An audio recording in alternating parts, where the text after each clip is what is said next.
Hey everybody, welcome back to the Miss Fix-It topic block, and on the block for discussion today is the intense fear of getting your heart broken that so many of you are suffering from and how you can better deal with this.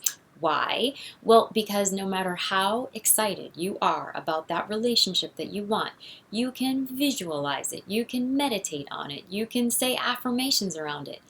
But if your fear of getting your heart broken is even greater than your excitement about that relationship that you want and your willingness to pursue it anyway, you're going to block it. And even worse, you're going to attract experiences that bring you the very feelings of heartbreak that you're trying so desperately to avoid. So how can you get better at dealing with this? Well, I'm going to talk about something that is very rarely ever talked about, and yet very often it is the culprit behind the intensity of your fear of getting your heart broken and the intensity of the heartbreak that you may have felt in the past. So let me get right into it. Now, for those of you who watch The Bachelor, Bachelorette, or even if you haven't, I'm sure that you've heard people talk about the fact that these contestants will get let go at the beginning of the show. They don't even know the person yet, and they're like, "Whoa," crying, boo.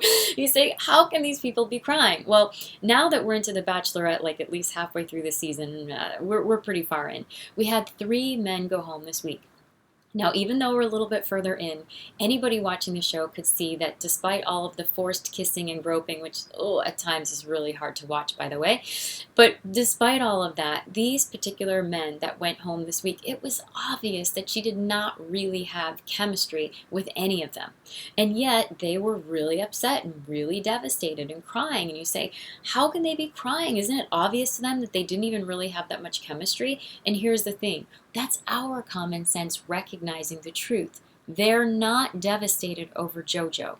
They're devastated over the idea of JoJo and what it means to them to have been chosen by JoJo. And this is where it comes back to your own love life. This is what I need you to be careful of. How many things are you associating and attaching to the relationships that you pursue with particular people? Like your worthiness, whether or not you can really have the relationship that you want, whether or not you're lovable, whether or not you're handsome, whether or not anybody's going to see you for who you are. When these insecurities or fears are attached to your pursuit of someone else, now you've put all of your power on a situation that you have no control over. And what does it make you do? Well, for one thing, it makes you try to control it. And that's why even these contestants that leave, they say, oh, I should have said this, I should have done that.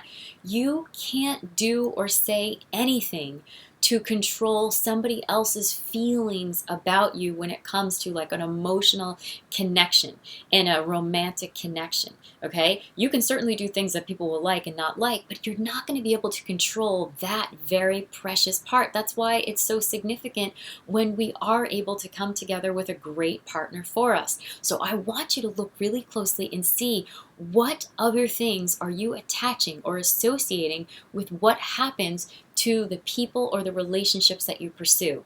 And I want you to remember this as well. This needs to be a prerequisite for you. If you want a fabulous relationship, then anybody that you begin to explore a relationship with, while you're in that phase, you need as a prerequisite to make sure that that person has at least a reasonable amount of excitement, interest, enthusiasm, curiosity about exploring a relationship with you that you have about exploring the relationship with them. If that is not the case, let it go.